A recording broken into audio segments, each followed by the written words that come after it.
चलें जी, grand revision session chapter number 12। और चैप्टर नंबर 12 और 13 बेसिकली बेस करता है relationships of partners to one another and relationships of partners with third parties के लिए। ठीक है, तो सबसे पहले हम बात करते हैं जनरल ड्यूटीज़ ऑफ पार्टनर्स की। अब चैप्टर नंबर 12 जो है ना, वो बेसिकली बहुत ही ज़्यादा कॉमन सेंस की बातें करता है। चैप्टर नंबर 12 और 13 में से चंद ही ऐसे एरियाज़ हैं जो कि गैर कॉमन सेंस वाले हैं, जो थोड़े से टेक्निकल है, जो हमें पढ़ने हैं। लेकिन अदर देन दैट बहुत प्यारी प्यारी, बहुत कॉमन सी बातें हैं। यानी कि वो बातें हैं कि अगर तुम ना भी पढ़ो और मैं तुमसे पूछूं तो इंशाल्लाह तुम आंसर करने के काबिल और लायक होगे। कह रहा है जनरल ड्यूटीज़ ऑफ पार्टनर्स क्या होती हैं, आओ आओ सीखें। वो कह रहा है पहली तो भाई बिजनेस कैरी करना है to the greatest advantage of the firm, act just and faithful, true accounts देने हैं। ठीक है, 2 नंबरी नहीं करनी। प्रोवाइड फुल इन्फॉर्मेशन, जो भी पार्टनर आएगा उसको फुल इन्फॉर्मेशन प्रोवाइड करनी है। अगर आपसे कोई फ्रॉड होता है, अगर आप कोई फ्रॉड करते हो तो आपको दूसरों को इंडेमनीफाई करना है। ठीक है, जैसे ए, बी और सी 3 पार्टनर्स है। ए ने पैसे लिए, ठीक है, फर्म के अंदर बैठ के और शार्ट हो गया। ठीक है, अब ए ने क्या किया है बोलो, ए ने फ्रॉड किया है। लेकिन थर्ड पार्टी को कौन कौन लायबल है बोलो? थर्ड पार्टी की नज़र में ए भी लायबल है, बी भी लायबल है, सी भी लायबल है। तो थर्ड पार्टी तो होता है तीनों से पैसे निकलवा ले, लेकिन चूंकि फ्रॉड ए ने कमिट किया है तो फिर ए जो है वो बी और सी को क्या करेगा बोलो भाई? इंडेमनीफाई करेगा। ठीक है, बात समझ आती है मेरी? चलो आ जाओ, ये भी हमने पढ़ लिया, ये भी हमने पढ़ लिया, ये भी पढ़ लिया, ये भी पढ़ लिया, ये भी पढ़ लिया, डन। अच्छा, वेरिएशन इन पार्टनरशिप कॉन्ट्रैक्ट कह रहे हैं अगर आपने पार्टनरशिप डीड जो बना ली है उसके अंदर आपको कुछ वेरिएशन वगैरह करनी है, ठीक है, तो आप कैसे करोगे वेरिएशन? आप करोगे कैसे बोलो भाई? With the consent of all the partners. ठीक है जी। अच्छा, हो सकता है आप एक्सप्रेस कंसेंट ले लो, यानी कि लिखवा के। हो सकता है यार आज आप बोलो यार हमारा पार्टनरशिप रेशो था 5:3:2, यार एक काम करो इसको ना 4:3:2 कर दो। ठीक है, ऐसा कर लेते हैं। बात समझ आ रही है? हाँ जी, क्यों नहीं होगा? हसन फुरकान ने माशाल्लाह जो है ना वो अच्छी बात की, बहुत प्यारी बात की है। ये इंटर में प्री इंजीनियरिंग में एक बहुत बड़ा कॉलेज है टाइम्स कॉलेज, उसके बहुत बड़े मायानाज उस्ताद सर अकरम खान के असिस्टेंट हैं। ठीक है, वो कह रहा है ये रेशो 100% नहीं होगा। अबे यार सर अकरम इतने ग्रेट आदमी है, तो मैं वीडियो निकाल के भेज दी ना अकरम भाई को, तुझे तुझे ऑफर भी करेंगे वो आपसे। ठीक है, ठीक है। अच्छा, कंफ्यूज मैं भी हो गया था। मैंने बोला ये क्या बोल रहा है। चलो आ जाओ, agreement in restraint of trade. हमने कहा था ना कैफ 4 बिजनेस लॉ, पार्टनरशिप नहीं कॉन्ट्रैक्ट जब हम पढ़ लेते तो उसके अंदर हमने कहा था कि agreement in restraint of trade क्या है बोलो? वॉइड है। किसी को भी आप कोई भी लॉफुल प्रोफेशन से नहीं रोक सकते। उसके अंदर एक एक्सेप्शन थी, क्या? Sale of goodwill. अच्छा, एक और भी एक्सेप्शन है, क्या? कि अगर पार्टनरशिप में पार्टनर्स कुछ बिजनेस कर रहे हैं तो वो दूसरे पार्टनर्स को रोक सकते हैं कि कोई भी पार्टनर प्राइवेटली अपना वो वाला काम नहीं करेगा। बात समझ आ रही है? कि अगर 1 2 3 दोस्त हैं, ठीक है, 3 दोस्त हैं ए, बी और सी, अगर ये लोग मिलकर कपड़े का काम कर रहे हैं, ठीक है, कपड़े का काम कर रहे हैं, तो ए, बी और सी आपस में ये रेस्ट्रिक्शन लगा सकते हैं कि यार आप में से कोई भी कपड़े का काम नहीं करेगा। ठीक है, हाँ, आपने कोई और काम करना है, आपने गेमिंग पीसी का काम करना है, आप कर लो, लेकिन कपड़े का बिजनेस नहीं करोगे, क्योंकि कपड़े का बिजनेस हम लोग मिलके कर रहे हैं। ठीक है जी। अच्छा, अब आ रही है rights and duties of partners. ठीक है सर, सवाल इधर एक केस स्टडी है तो एक क्या 10 हो सकती हैं? अच्छा, rights and duties of partners. अब देखो बहुत बेसिक ड्यूटीज़ एंड राइट्स आ रहे हैं ना। हसन फुरकान मोबाइल बंद कर दो, शाबाश, मोबाइल बंद कर दो। ठीक है, पहली चीज़ right to take part in the conduct of the business. हर पार्टनर का एक बुनियादी और पैदाइशी हक है कि क्या, कि वो क्या करे बोलो भाई? बिजनेस के कंडक्ट में हिस्सा ले। दूसरा, right to attend diligently to duty. हर पार्टनर का ये राइट है, बुनियादी हक है कि वो अपनी ड्यूटीज़ को निभाए ईमानदारी के साथ। तीसरा, decision making, right to be consulted. हर पार्टनर का जो है ना ये राइट है कि जब भी फैसले हो रहे हों तो उससे कंसल्ट किया जाए। जो आपके साथ घर में सलूक होता है वो नहीं हो। जब आप जाते हो ना कमरे में, मम्मी बोलते हैं बेटा बाहर जाओ बात करना पड़े, ठीक है, ऐसा वाला सलूक आपके साथ जो करते हैं ना वो नहीं होना चाहिए। ठीक है, पार्टनर का ये इख्तियार है कि डिसीजन मेकिंग में इनके साथ कंसल्टेशन की जाए। ठीक है। अच्छा, right to have access to books of accounts, यानी कि जो बुक्स हैं, जो अकाउंट्स, जो खाते हैं, जो बुक्स हैं या जो फाइनेंशियल स्टेटमेंट्स अकाउंट्स वगैरह, उनका एक्सेस हर एक को दिया जाएगा। ठीक है जी। म्यूचुअल राइट्स एंड लायबिलिटीज़ कह रहा है these rights and liabilities are mutual and also subject to contract between partners. ये आपस में चेंज भी कर सकते हैं। रिमूनरेशन कह रहा है जनरल रूल क्या है कि कोई रिमूनरेशन इनको नहीं मिलेगी। तो फिर क्या फ्री ऑफ कॉस्ट काम करेंगे? नहीं, फ्री ऑफ कॉस्ट काम किसने करेंगे? किसने बोला? फ्री ऑफ कॉस्ट काम बिल्कुल भी नहीं करेंगे। लेकिन क्या है कि रिम्यूनरेशन अगर चाहे तो कोई बंदा अपनी सैलरी फिक्स करवा सकता है, वरना जनरल रूल क्या है कि इनको शेयर ऑफ प्रॉफिट मिलता है। ठीक है जी, share of profit and losses कह रहे हैं प्रॉफिट एंड लॉस शेयरिंग किस तरह से होगी? कह रहे हैं इक्वल होगी in the absence of any contract. अच्छा, लॉस शेयरिंग कैसे होगी? पार्टनर कंट्रीब्यूट करेंगे लॉसेस में भी। ठीक है, इम्प्लाइड एग्रीमेंट होगा profit sharing implies loss sharing, यानी कि जब जनाब अगर लॉस के बारे में कुछ भी नहीं लिखा हुआ और सिर्फ प्रॉफिट शेयरिंग रेशो लिखा हुआ है तो इसका मतलब ये भी है कि ए लॉस भी बांट रहे होंगे। मेरी बात समझ आ रही है? चलो ओके, अब देखो जैसे हसन फुरकान 3:2 रेशो क्या होता है भाई? 5 होता है। ठीक है, तो टोटल 5 हिस्से होंगे बिजनेस के, उसमें से 3 इसके 2 इसके, तो इस तरह से ये ना पैसे पूरे हो जाएंगे। चलो मेरा भाई आ जाओ। ओके, अब एग्जांपल पढ़ लो उसकी।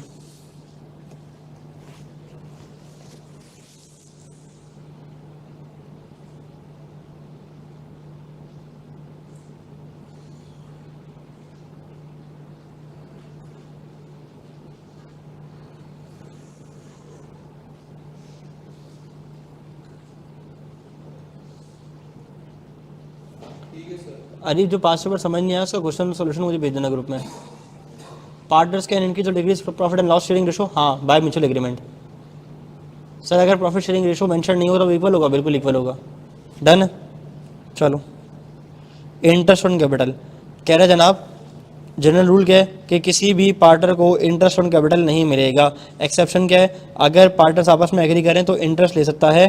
ठीक है, इंटरेस्ट ऑन कैपिटल आपको मिल जाएगा। ठीक है, लेकिन पेमेंट कहाँ से होगी? Only from profits. अब आपके सामने ना एक पैनल बनाया हुआ है, ये देखो, sales, cost of goods sold, operating expense, profit before interest and tax, ये आ रहा है कितना? 500। ठीक है, तो इसमें से ही ये इंटरेस्ट ऑन कैपिटल निकल सकता है। ठीक है, फिर क्या आ जाएगा मेरे पास? प्रॉफिट बिफोर टैक्स आ जाएगा। अच्छा, अगर ये 700 हो, ये 300, ये 400 हो और ऑपरेटिंग एक्सपेंस 600 के हो जाए और loss before interest and tax कितना हो जाए?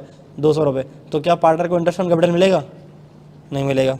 ठीक है जी, हो सकता है वो आपसे सवाल ऐसा कर दे, मेरे जैसा कोई अकाउंटिंग वाला बंदा हो ना, तो पूरा पीएनएल बना दे और लॉस बिफोर टैक्स बना दे और नीचे सवाल में कहीं पैराग्राफ में घुमा दूँ कि जनाब he is also entitled to interest at the rate 6%, तो आप बताओ कि इसको कितने पैसे मिलेंगे? तो बच्चे क्या करेंगे? 6% इंटरेस्ट निकाल के बैठ जाएंगे। लेकिन आपको ये बात पता होना चाहिए कि इंटरेस्ट कहाँ से मिलेगा भाई? सिर्फ प्रॉफिट में से मिलेगा। बात समझ आ रही है? चलो जी, बढ़ जाऊँ मैं आगे। Interest on advance loan from partner कह रहे जनाब अगर कोई पार्टनर फर्म को लोन देता है, ठीक है, बियॉन्ड कैपिटल कंट्रीब्यूशन, याद रखो ये एडिशनल इन्वेस्टमेंट नहीं है, ये कैपिटल कंट्रीब्यूशन नहीं है, ये क्या है? फर्म के ऊपर एक एहसान किया जा रहा है, फर्म को लोन दिया जा रहा है। कह रहे तो इसका हक बनता है ये इंटरेस्ट ले eight the rate of 6% per annum और अग्रीड रेट। अगर कोई रेट अग्री नहीं हुआ हुआ तो 6% पर एनम, अगर रेट अग्री हुआ हुआ है तो बस फिर वही अग्रीड रेट। हाँ, ये बाय डिफ़ॉल्ट रेट लिखा हुआ है पार्टनरशिप एक्ट में। अच्छा हाफिज़ अमान साहब, मैं आपको पिछले 2 घंटे से देख रहा हूँ कि आप ना नींद में ना ऐसे ऐसे जा रहे हैं, ऐसे ऐसे जा रहे हैं। ठीक है, तो आपको पता भी कुछ दिनों पहले एक बच्चे के साथ क्या हुआ है? देखा किसी ने? नहीं देखा? वो पीआरसी की क्लास में ना काफ़ी लेस नहीं है रेट यार, मैंने रखा नहीं है, चलो मैं पूछ के बताऊँगा। हाँ ठीक है, वो आईटी की क्लास में ने करके दिखाना है? नहीं यार, बड़ा है यार ये, वो बड़े बच्चों के साथ नहीं है, छोटे हैं। अच्छा बता दूँ भाई? नहीं बताऊँ, करके दिखाऊँ? अच्छा भाई, वो प्रैक्टिकल बता दूँ? मेरे इंस्टाग्राम पे जाके देखना, वो कोलैब हुई हुई एक वीडियो। बेसिकली हुआ क्या है, एक बच्चा ना क्लास में ना, वो है बड़ा चीता शातिर आईटी में, इनोवेशन टू ऑर्डिंग में, वो ऐसे सो रहा था। अब मैंने 1 मरतबा देखा, 2 बार देखा, तीसरी बार बुला लिया, अल्लाह इधर आ। तो मैंने बोला तुम्हारे लिए गिफ्ट है, चश्मा उतारो। उसको मैंने दी पानी की बोतल, उसके हाथ में चुल्लू पर पानी बुलवाया, मतलब मुँह धो इधर, ठीक है, सही से रगड़ दो, यहाँ रगड़ भी रहना से बैठ के। तो वो वीडियो खैर फिर किसी बच्चे ने बना के उसको फैला दी, वो मशहूर हो गया इंस्टाग्राम पे। ठीक है, फैज़ान कह रहे हैं माफ़ कर दें हाफिज़ अमान को, तुम आ जाओ, तुम्हारा मुँह धुला देता हूँ। ठीक है, अच्छा फिर नहीं करें। देखो यार, राइट टू बी इंडेमनिफाइड बताया था ना कि भाई अगर किसी पार्टनर से गलती हो गई है और उसकी वजह से बाकियों को नुकसान हो गया है तो उसका यह हक है कि बाकियों को इंडेमनीफाई करे। ठीक है, या अगर फर्म को बचाने के चक्कर में किसी पार्टनर का नुकसान हो जाए तो फिर फर्म का राइट है कि पार्टनर को किसी को इंडेमनीफाई कर दे। क्या है? राइट टू इंडेमनीफाई पेमेंट्स और लायबिलिटीज इनकर्ड। इंडेमनीफाई का मतलब होता है to make the loss good. कल बताया है इंडेमनीफाई का मतलब। आप कहाँ थे प्यारे भाई? अच्छा, सिचुएशन फॉर इंडेमनिटी कह रहा है order in proper conduct of business में काम किया गया हो और इमरजेंसी हुई हो to protect the firm from loss with prudence. चलो पढ़ लो एग्जांपल। कॉफ़ी पीकर क्लास लेनी चाहिए, पिला दो, भेज दो यार एटी एड्रेस पे, हमारा माइंड नहीं करूँगा, मजाक कर रहा हूँ।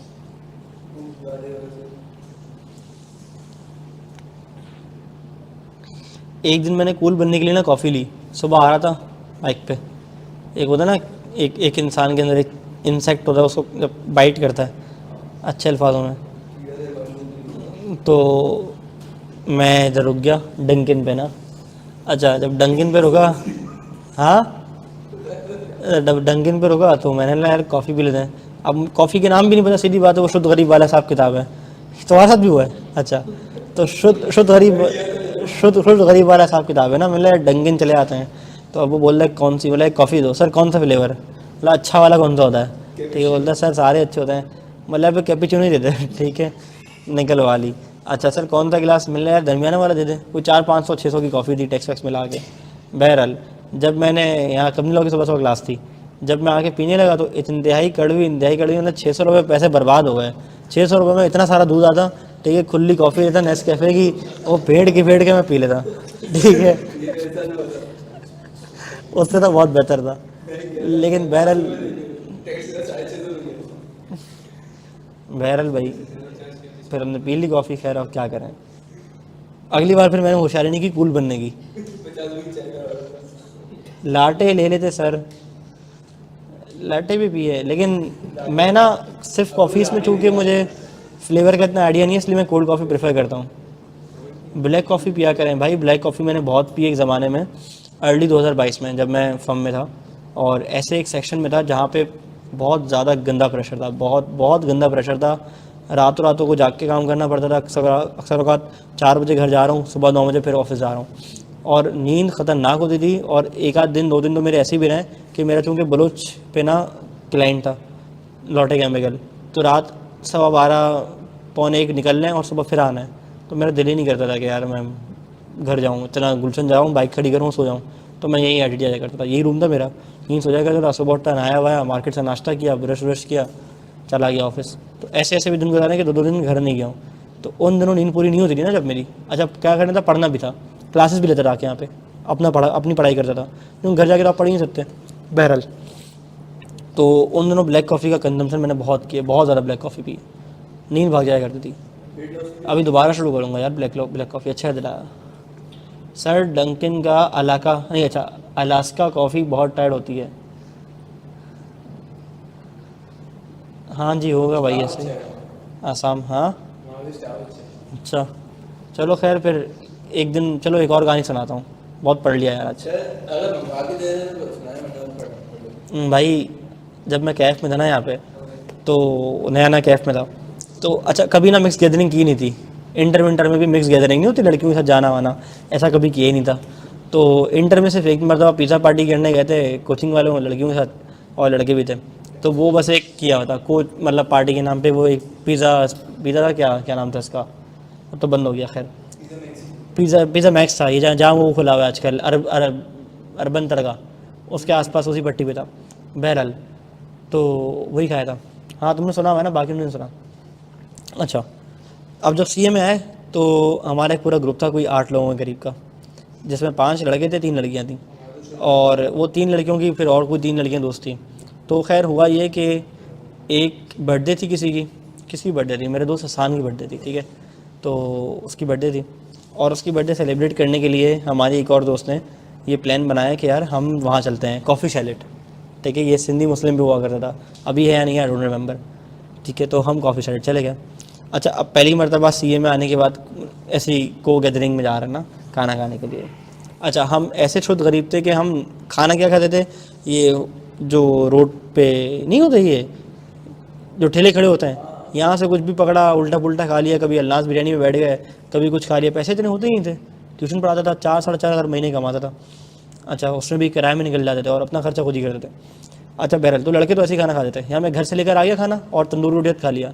अच्छा इंटर में या सीए में आने के बाद भी इतनी आउटिंग कभी की नहीं है, तो मैंने अब फॉर्म में जाने के बाद और इतने पिछले 3 साल में की है। बहरहाल कॉफ़ी शेड चले गया। अब हुआ ये कि जब सारे बैठ गए, अब एक ऑकवर्ड साइलेंस चल रहा है, सामने लड़कियां बैठी हुई, इधर लड़के लड़कियां, आवाज़ गई नहीं, आवाज़ आ रही है भाई। अब सिचुएशन भी थोड़ी सी अजीब सी है। बहरहाल अब हुआ ये कि उसने ना मेन्यू ला के दिया, सर मेन्यू। अब हमने मेन्यू पढ़ा, अब मेरे बराबर में लड़का बैठा तो ओवेस। अब ओवेस मुझे देखे और मैं ओवेस को देखूं, क्योंकि जो मेन्यू में नाम थे ना, वो हमसे पढ़े भी नहीं जा रहे थे, ठीक है, वो स्पेल भी नहीं हो रहे थे, वो इतने ख़तरनाक कोई नाम थे। बहरहाल अब हमने बोला यार अब क्या करें, किसी को पता ही नहीं है मंगवाना क्या है, लड़कियों से पूछेंगे बेइज्जती हो जाएगी। अच्छा अब क्या करें, हमने बोला यार चलो एक काम करते हैं भाई, एक ये ले आओ, पैसे देखे जिसके सबसे कम थे ना, मुनासिब थे, एक ये ले आओ, एक ये ले आओ, एक ये ले आओ, एक ये ले आओ। यार एक आइटम आया जिस पे कड़क चावल तो उबला वो अंडा तला हुआ ऊपर रखा हुआ था, और वो चावल उसने फॉक से खाने के लिए था। मतलब ये क्या आ गया। बहरहाल आ गया तो आ गया। दूसरे दूसरे दोस्त ने कुछ ऑर्डर किया था, वो क्या कहते हैं, जैसे कहते हैं ना हाफ कुक कहते हैं, एक वेल डन होता है, एक हाफ कुक होता है, ठीक है। वेल डन मतलब फुल पका हुआ, एक हाफ कुक होता है मतलब हल्का। अच्छा अब वो उसने बोटी मुंह में रखी, वो चबाई जाए चबाई जाए चबाई जाए चबाई जाए, वो चब ही नहीं रही उससे, वो चब ही नहीं रही उससे। अब वो 5 मिनट से चबा रहा है और मुझे बोल रहे अबे हुदैद यार ये ना कच्चा गोश्त आ गया है ना, ये खाई नहीं जा रही। फिर वो 10 मिनट चबाने की कोशिश कर रहा था, उससे चबा नहीं, उसके बाद वो थूकने चला गया। और मुझे इतनी हंसी आई, इतनी एम्बेरसमेंट भी खैर हुई, हमने उस लड़कियों को खैर हम हंस के पागल हो चुके थे, आंसू आ चुके थे, लेकिन किसी को समझ नहीं आया। फिर खैर बहरहाल कंट्रीब्यूशन तो करनी थी, तो 1800-2000 रुपये हमने पर हेड कंट्रीब्यूट किया, ठीक है। कंट्रीब्यूट करने के बाद हम बाहर निकलने मतलब खाना खाने का जाना है। फिर हम कहीं दोबारा बैठे गरीब अल्नाज वन्नाज या खाने वाने पे, कहीं हमने पेट भर के खाना खाया तसले के अंदर, ठीक। कोई इतना गरीब कैसा होता है, ऐसे ही था भाई। खाना फिर बाहर से खाया, ऐसे ही है, क्या करें। लेकिन खैर फिर फर्म में जाने के बाद थोड़ा सा पता चला चीज़ों का, फिर रेस्टोरेंट्स वगैरह भी गए, इधर भी गए उधर भी गए, ये भी खाया वो भी खाया। लेकिन अब तक मेरी इंक्लिनेशन 3.5 साल के आर्टिकल्स के बाद भी देसी पे ही है, यानी कि कबाबजीज वगैरह हो गया इस तरह से। कबाबजीज हाईवे वाला ऑफिशियल मेन वो वाला, ये इटालियन चाइनीज़ नहीं खाए जाते। बहुत अच्छा था सर, वैसे मूड अच्छा कर दिया। इससे अच्छा सऊदीया का है, सऊदीया में भी एक सीन हुआ, चलो वो बताता हूँ, लगे आता हूँ।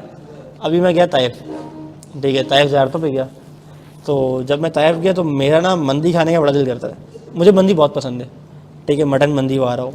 तो मैंने अपने ड्राइवर को बोला कि यार मुझे ना क्या, ठीक है, हाँ हाँ।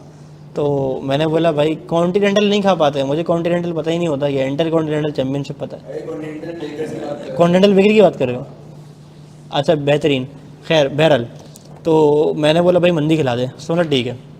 मैं गया तो ड्राइवर पर आया, ड्राइवर ना अरबी में बात कर रहा सामने वाले से, बोले जा रहा है बोले जा रहा है। अच्छा हमने बोला चलो ठीक है, मंदी आ रही है, मटन मंदी। अब हुआ कुछ यूँ कि 2 चिकन वाले थे, 2 मटन वाले थे, यानी कि मैं और वाइफ मटन खाते हैं, अम्मी और जो है वो छोटी बहन उन्होंने चिकन खाना था। टोटल बिल अराउंड बना था 145 रियाल का, ठीक है, मल्टीप्लाई कर लो 75 से कितने होते हैं, ठीक है। 145 रियाल का बिल बना, उसने बोला एडवांस पेमेंट कर दो। मैंने भी पैसे निकाले, सेठ बन के ऐसे यूँ दे दिए। जब वो खाना आया ना, तो वो मसूर की दाल की खिचड़ी थी, ठीक है, और उसके ऊपर मटन का एक पीस डला हुआ था, और वो खाई भी नहीं जाए, इतनी ख़राब थी। तो खैर बहरहाल खाने पीने में ऐसे एक्सपीरियंस भी होते रहते हैं। फिर हमने, भाई मुझे ना मिर्ज़ा हारिस को जानते हो, जो हमारा टीम मेंबर भी असिस्टेंट भी है, तो फिर मुझे मिर्ज़ा हारिस ने एक दिन चिकन का वो खिलाया, अल-फ़हाम, उम्र से वापसी से, क्योंकि वो मेरा उम्र का साथी था। फिर हमने चावल के ऊपर ना वो रोस्टेड चिकन डाल के खाई। MFA एक्सपर्ट, हाँ MFA वाले भाई हमारे, ठीक है। तो वो बड़ा अच्छा एक्सपीरियंस रहा। फिर क्या हुआ, जिस दिन हमारी फ़्लाइट थी कराची आ रहा था, मुझे फिर शौक चढ़ा ना मंदी, अब मैं घर वालों को खिलाऊँ चिकन की मंदी बेहतरीन। मैं चला गया, कोई 30 रियाल के करीब। मैंने कहा भाई कि मुझे 2 फुल डब्बे दे दो चिकन के, वो चिकन वो ग्रिल्ड चिकन होती है और चावल होता है। मैंने 30 रियाल दिए और जल्दी जल्दी से लिया, पैक करवाया, डब्बे पैक थे, उसके बाद उन्होंने डब्बे उठा के डाल दिए, और भागते भागते लिफ्ट मांगते मांगते होटल पहुंच गया, क्योंकि फ़्लाइट थी उसी सेम डे ना। जब होटल पहुंच के दस्तरखान लगाया, सफ़रा बिछाया और डाला ना, तो उसके अंदर सिर्फ चावल थे, चिकन नहीं थी। खैर फिर कुछ नहीं करते थे सब अफसोस के अलावा। कब्सा कहते हैं, हाँ कब्सा भी होता है। ये हमारे साथ हुआ था 2 हफ्ते पहले, जब हम जुम्मे के बाद कूल बनने के लिए सॉफ्ट सोइल लेकर गए थे कंपेनियंस को। अरे 100 से जाओ, वो 300 रुपये दिएगा एक्सिट पड़ती है। तो बेहतरीन, वो वर्थ इट है। फिर भी कुकड़ी भाग गई। चलो तेरे गॉसिप तो बताया बच्चों को। कौन था, मुझे माशाल्लाह एक दफा मंगली बॉक्स हुआ था। क्या हुआ था?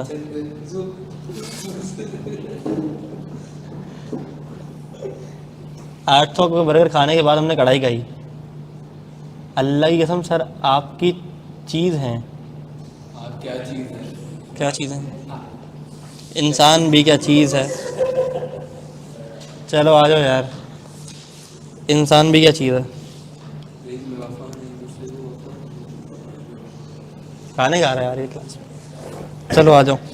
Duty to indemnify for wilful neglect. कह रहे duty to indemnify losses from wilful neglect. या आप ड्यूटी परफॉर्म करने से रह जाओ, ना कर सको, या failure to act in business conduct. इसमें भी आपको दूसरों को इंडेमनिफाई करना पड़ेगा। पढ़ लो एग्जाम्पल। कहीं जाने से पहले रिव्यूज़ देख लो तो ऐसा नहीं होता। हाँ आप रिव्यूज़ देख के ही जाता हूँ।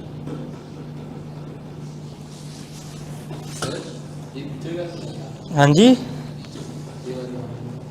ये मेरी पिक्चर लीक हो गई है। चलो पढ़ ली एग्जाम्पल, सही किसी ने बुलाया इसको। बढ़ जाऊँ आगे। अच्छा यार चुप हो जाओ, अल्लाह के वास्ते पढ़ाने दो। Duty to account for personal profit derived. कह रहा है partner must account for benefit transactions involving partnership use of partnership property. Partnership property क्या होती है? पार्टनरशिप की मिल्कियत में जो कुछ है वो पार्टनरशिप की प्रॉपर्टी है। आगे आएगी भी। अच्छा, पार्टनरशिप का नाम इस्तेमाल करते हुए अगर कोई उसने पर्सनल प्रॉफिट ड्राइव किया है, पर्सनल प्रॉफिट कमाया है, तो उसको अकाउंट फॉर करना पड़ेगा। ठीक है जी। अच्छा, या सीक्रेट प्रॉफिट कमाए विदाउट कंसेंट ऑफ पार्टनर्स।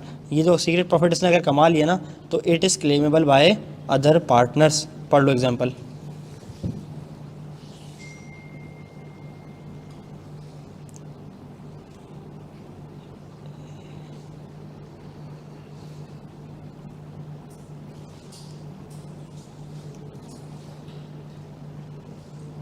हो गया? डन है? बोलो ना मुँह से, डन है। बढ़ जाऊँ आगे। चलो, duty not to compete with the business of the firm. पढ़ चुके हैं भाई। और अगर कम्पीट कर लिया और कम्पीटिंग बिजनेस में एंगेज हो गया तो फिर जितने प्रॉफिट कमाए सारे के सारे सरेंडर करना पड़ेगा। अच्छा जी, rights and duties of partners after a change in firm. कह रहा है भाई राइट्स एंड ड्यूटीज़ जो है वो सेम रहती हैं अनलेस कि आप चेंज कर लो। अगर फर्म डिजॉल्व होकर दोबारा बनती है, कुछ भी ऐसा होता है तो ठीक है। कह रहा है अगर नया बंदा आया या कोई बंदा रिटायर हो गया तो फिर हो सकता है फर्म ऑपरेट कर रही है after a fix term after expiration. हमने बताया था ना कि पर्टिकुलर पार्टनरशिप क्या होती है, जो फिक्स किसी उसके लिए रहे, फिक्स मकसद के लिए रहे, वो मकसद के बाद भी अगर आप कंटिन्यू कर रहे हो तो फिर राइट्स एंड ड्यूटीज सेम रहेंगी अनलेस आप कुछ और एग्री कर लो।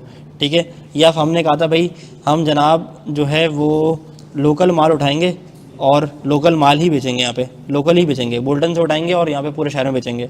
अब आपका स्कोप चेंज हो गया, आपने बोला भाई हम इम्पोर्टेड माल उठाएंगे और लोकली भी इसको बेचेंगे। ठीक है, तो फिर आपकी राइट्स लायबिलिटीज ड्यूटीज़ वगैरह सब कुछ सेम ही रहती हैं अनलेस कि आप कुछ और एग्री कर लो। डन। अच्छा, the property of the firm क्या होती है? ये आखिरी टॉपिक आ रहा है चैप्टर नंबर 12 का। The property of the firm में क्या क्या शामिल है? अगर मैं उर्दू ज़बान में बोलूँ तो इन्वेंट्री, मलकियत, जायदाद, ये सब कुछ क्या है? प्रॉपर्टी ऑफ द फर्म है। यानी कि अगर वैन्स हैं, ए लाया 2 वैन्स, बी लाया 5 मिलियन कैश, सी लाया ग्राउंड फ्लोर का घर फॉर स्टोरेज, डी लाया कुछ इन्वेंट्री। ठीक है, और जो है वो ए ने बोला यार मैं एक काम करता हूँ, सोनी का PS5 स्लिम भी ले आता हूँ खेलने के लिए, तो ये सब भी क्या है? प्रॉपर्टी ऑफ द फर्म कहलाएगी। यानी कि property bought into common stock, rights और interest originally bought property, property acquired by purchase और अदरवाइज फॉर द फर्म, और goodwill of the business. Goodwill हमें पता है ना क्या होती है? गुडविल का फॉर्मूला कल बताया था ना, क्या बताया था कि जो भी हमारे नेट एसेट्स हैं और जो कंसिडरेशन है, इसका जो डिफरेंस है, जो ओवर एंड अबव पेमेंट की गई है, वो क्या है? गुडविल है। तो गुडविल भी फर्म का एसेट होता है। बात समझ आ रही है? चलो जी। कह रहे duties of partner regarding firm property. कह रहे फर्म की प्रॉपर्टी के मुताबिक पार्टनर्स की क्या जिम्मेदारी है? क्या जिम्मेदारी होगी कि भाई उसको ज़ाती इस्तेमाल के अंदर नहीं लाए, ला रहा है तो बाकियों से पूछ के लाए।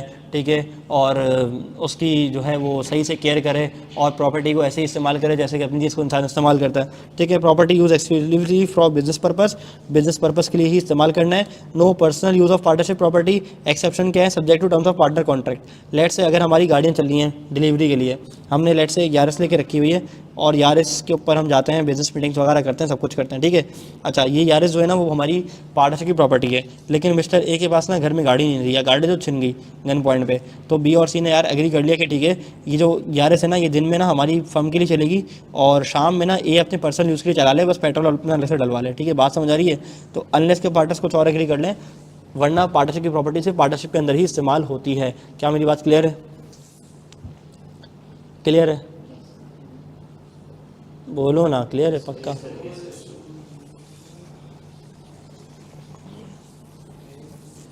ओके। गुडविल क्या होती है?